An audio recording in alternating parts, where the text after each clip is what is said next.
Here is a simple question on chemical kinetics. Question इस प्रकार से है, given the reaction A plus 2B forming 3C, the rate of the appearance of C is also equal to which of the following? अब यहाँ पर एक reaction दिया हुआ है जिसमें दो रिएक्टेंट्स हैं, एक है A और दूसरा है B। स्टोकियोमेट्रिकली इस प्रकार से दर्शाया गया है कि A plus 2B gives out 3 moles of C। तो अब इसमें ये काइनेटिक्स से रिलेटेड क्वेश्चन है, इसलिए इसे पूछा गया है कि C का रेट ऑफ अपीयरेंस, यानी जिस प्रकार से प्रोडक्ट बन रहा है उसका रेट, पांच ऑप्शंस दिए हुए हैं, A, B, C, D, और in terms of concentration of the product divided by the time interval. इसको इस प्रकार से दर्शाया जाता है, हमको मालूम ही है, और इसके अनुसार अलग अलग रेट इक्वेशंस दिए हुए हैं। तो हमको ये बताना है which is correct in this case. और जैसा कि हमको मालूम है, अगर हम इसका रेट ऑफ रिएक्शन लिखें in terms of time, it is the change in concentration of either A or concentration of B or the concentration of C। Reactants के कंसंट्रेशन के संदर्भ में उसके सांद्रण के परिवर्तन के आधार पर हम बता सकते हैं with respect to time interval, और उसी प्रकार से प्रोडक्ट के कंसंट्रेशन के टर्म्स में भी हम बता सकते हैं। The correct relationship can be represented as the change in concentration of the reactant or product over time divided by its stoichiometric coefficient।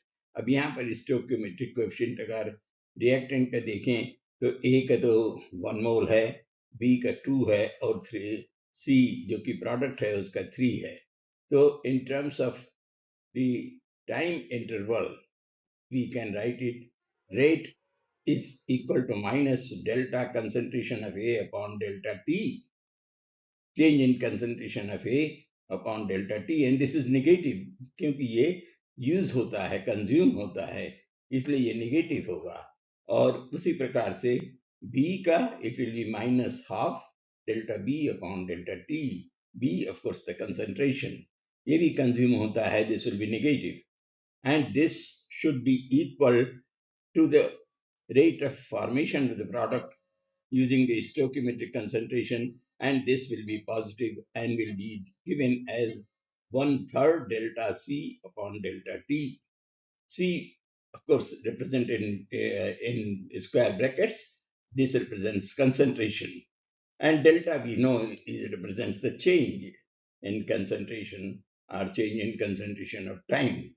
तो अब इसमें से कौन सा सही है, इसको देखने के लिए हमको प्रत्येक ऑप्शंस को अलग अलग एनालाइज करना पड़ेगा, समझना पड़ेगा, और तब हम निकाल पाएंगे कि कौन सा सही करेक्शन ऑप्शन है। अब अगर आप देखें पहला option delta C upon delta T, ये पॉजिटिव यहाँ दिया हुआ है, और C with respect to change in concentration of B जो कि कंज्यूम हो रहा है वो तो नेगेटिव होना चाहिए, but here it is given as positive, and therefore this cannot be called as correct. Similarly अगर हम ऑप्शन सी देखें तो उसी प्रकार से the reactant A is consumed and this cannot be positive, it should be negative. और अगर हम D को एनालाइज करें तो the stoichiometric relation is not satisfied by the concentration of A, change in concentration of A, क्योंकि A का divided by 3 है, although it is negative, it is divided by 3, and therefore this cannot be called correct। E का अगर देखें, this is also incorrect because the stoichiometry is not satisfied by the rate with respect to time। WRT means with respect to time।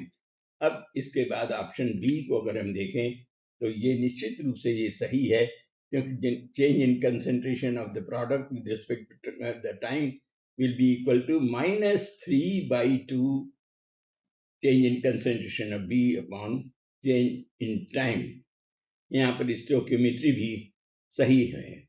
अब इसके बारे में हम अगर फिर से एनालाइज करें और देखें ये किस प्रकार से हम इसको समझ सकते हैं, तो हम यहाँ देखिए उसी को रेट को हम फिर यहाँ लिख रहे हैं, और with respect to change in concentration of B and C, we can solve it separately.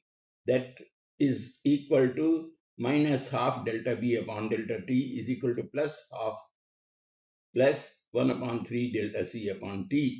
अब इसको हम थोड़ा सा मैथमेटिकली सॉल्व करें, so we get the correct relation that delta C upon delta T will be equal to minus 3 by 2 delta concentration of B upon delta T.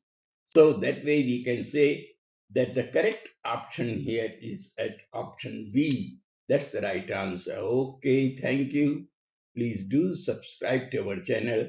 It has been a simple but very important question so far as the change in concentration of the reactant or the product with respect to time is given. Okay, thank you again.